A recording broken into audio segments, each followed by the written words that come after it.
a year in my career that I stopped working. I stopped working painting. I stopped, Yeah.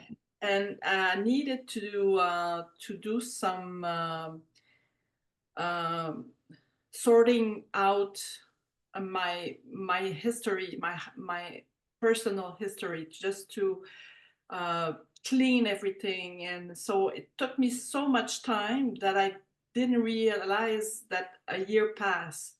So I didn't do painting not because I didn't want to do it, it's because I had to do something else before continuing working. So I think that there's a link for myself. There's a link between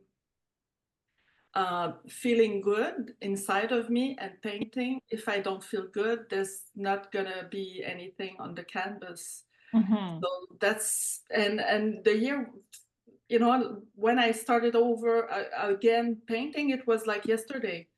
It was like, but Yeah. in my heart, I was more like light. I was light, Yeah. like There a is feather.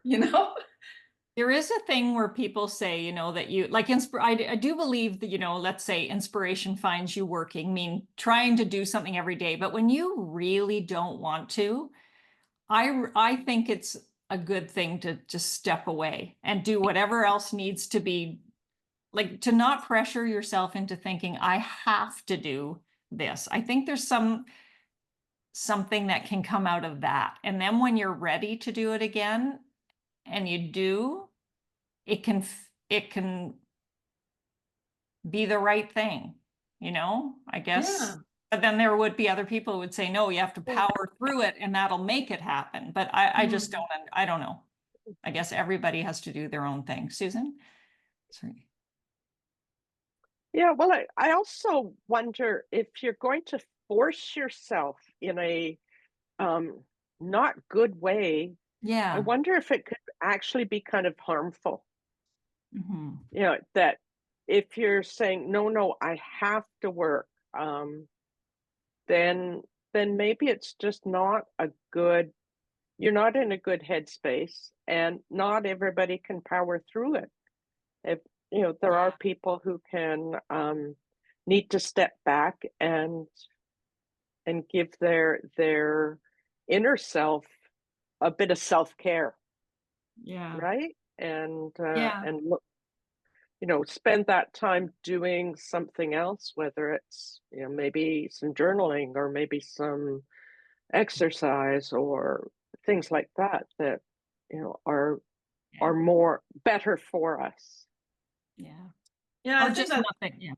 Yeah, Go I think on. that in that year that I spent not doing painting, it's kind of like you're in a trail, and then there's a tons of trees that are on your way, so you have to take the trees away to continue the Yeah. route, the Yeah.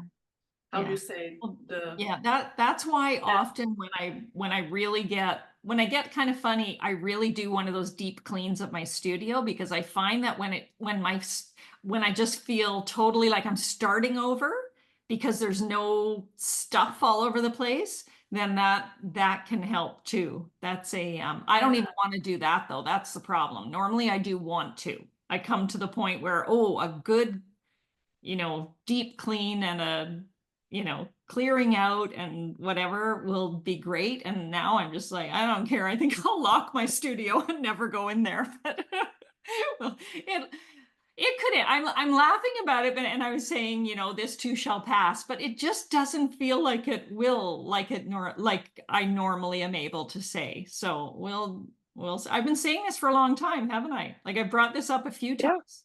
I feel like so.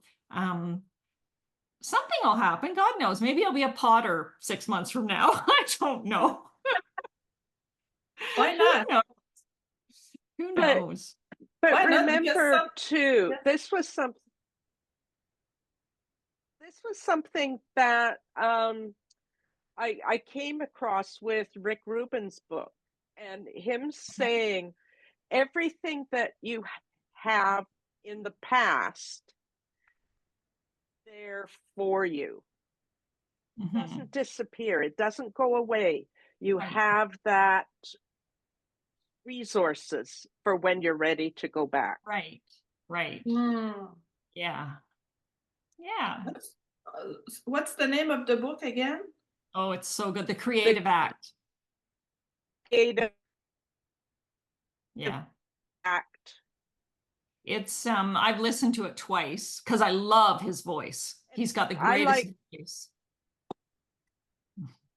Yeah, that, and I'm not huge on Read it creativity and I books. make notes.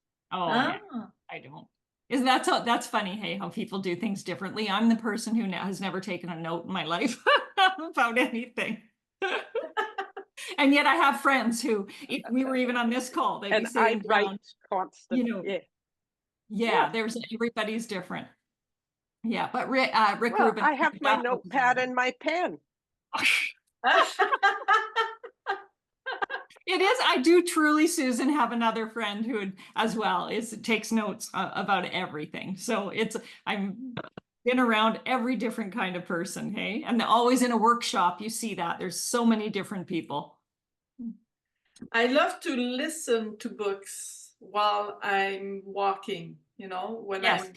I'm looking at beautiful sceneries, Yeah. or when I'm driving. Yeah. It's the same thing as this. I highly recommend them that you listen to that book because his voice. Okay, I will. And you I have will do to, I that. don't know if you've seen him, but you have to just actually look up his 60 Minutes interview that they did with him. So just Google Rick Rubin 60 Minutes interview because he looks like Santa Claus almost. There's just something I'm on he does. very calming about him, and his voice is just, I find it very calming, like very. Good. Interview was what got me onto him. I think I was late to the game, and I think his book had just come out. That's why he was promoting it. And I saw the 60 Minutes interview, and it was just fascinating to me. So that's why we meet each other. We're like that. But now I'm gonna go back in my work, my workshop, and I'm gonna go and look for Rick Rubin. Yeah. And then I listen to him, and I'm gonna think about you too. And if I take notes, I'm gonna think of Susan. And if I don't, I'm gonna think of Susan. If you just wing it, you're gonna think of me.